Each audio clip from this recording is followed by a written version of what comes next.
Lap, tabi ka dyan. Woo! Diskargado na naman.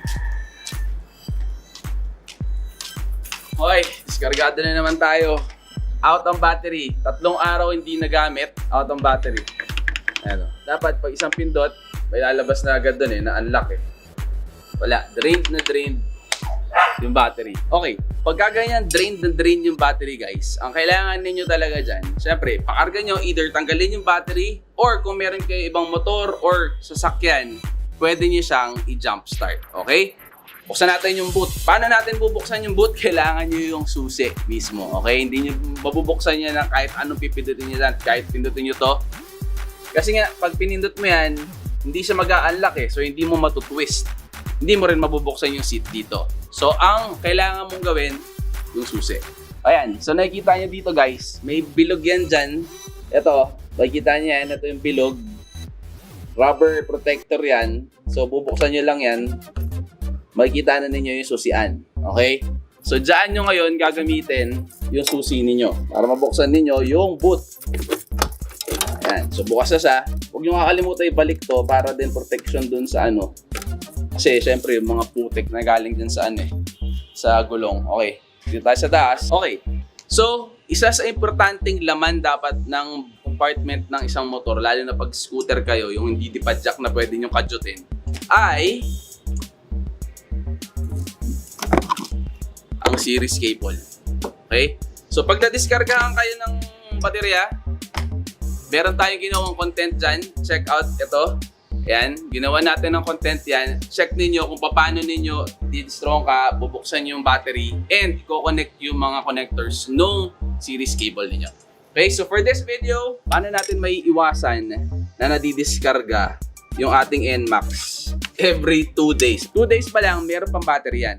Okay, may battery pa yan, pero hindi na niya kayang pa-startin yung motor. 3, 4 days, 5 days, lalo na pag 5 days, wala na.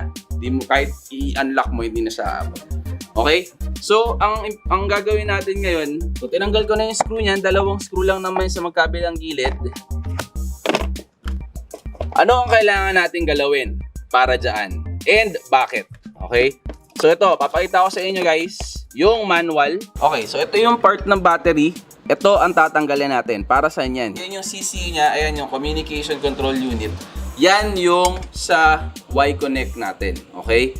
So, tatanggalin natin siya kasi for some reason, ewan ko din guys hindi ko alam kung bakit ginawa ng Yamaha na tuloy-tuloy yung kumbaga yung pagbabato niya ng signal nang hindi nag-off. Dapat kasi parang alam mo, ewan ko put it in the comment section below guys kung sa tingin niyo tama yung sinasabi ko na sana ginawa ng Yamaha pag in-off yung motor or naka-totally off siya, dapat naman hindi na kumukonsumo ng battery yung di ba? Yung sa Bluetooth ng CCU na yan, sa Y-Connect. Otherwise, ang nangyayari nauubos yung baterya. So, ang gagawin natin ito. Okay. So, ito ang kailangan nating tanggalin. Dahil ito yung sinasabi ko sa inyo na tuloy-tuloy yung pagkain ng battery niya. Yan yung sa Y-Connect. So, kailangan lang ninyo ng plies. Ingatan niyo guys na hindi yung wire ang nakakapit, tas yun baka maputol yung wire niyo. So alisin lang niyo yan, and then i-safety niyo sa ilalim. Kung meron kayong pwedeng ibang cover dito guys, something na hindi siya mapapasukan ng tubig, well matatakpan naman siya matatakpan naman siya ng ng cover natin. Pero syempre iba pa din kung meron kayong pwedeng ilagay dyan na something na pwedeng i-cover sa kanya. So pwedeng yung balutan siguro ng plastic or something like that para hindi siya pasukin ng tubig kahit na sobrang maulan. Okay? Okay. So, after yung tanggalin na yun na ang problema ninyo sa diskarga. Okay? Pag tinanggal na yun, pwede niyo ibalik yun kung kailangan ninyo mag-connect sa Y-Connect ninyo or gusto yung i-Bluetooth connect yung sa Y-Connect. Pero if hindi naman kailangan, lalo na pag medyo matagal kayo mawawala, may babiyahe kayo or something, tapos hindi nyo magagamit yung motor ninyo or yung NMAX ninyo ng medyo matagal, I would strongly suggest tanggalin niyo yung terminal na lang ng battery. Okay? Para all together mawala na. Pero kung kunyari lang naman yun nga, problema ninyo is mga 2 to 3 days lang naman na hindi kayo na Hirap kasi, ang mangyayari niyan, every time na madidiskarga siya, either dadalhin mo dun sa kargahan ng baterya or i-series mo sa sasakyan mo or something, hassle, di ba? So tanggalin mo na lang yun. Pag tinanggal mo yan, obserbahan mo guys.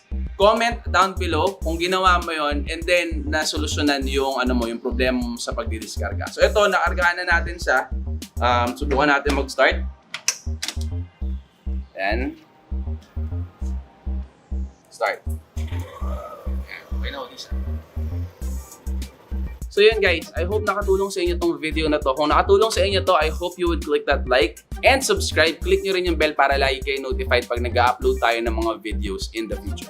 Comment down below kung ano pa yung mga problema ninyo sa mga motor ninyo, specifically sa NMAX ninyo, na gusto ninyong gawa natin ng video para makatulong na maresolbahan. Okay? So that's it for me. I'm out. Peace!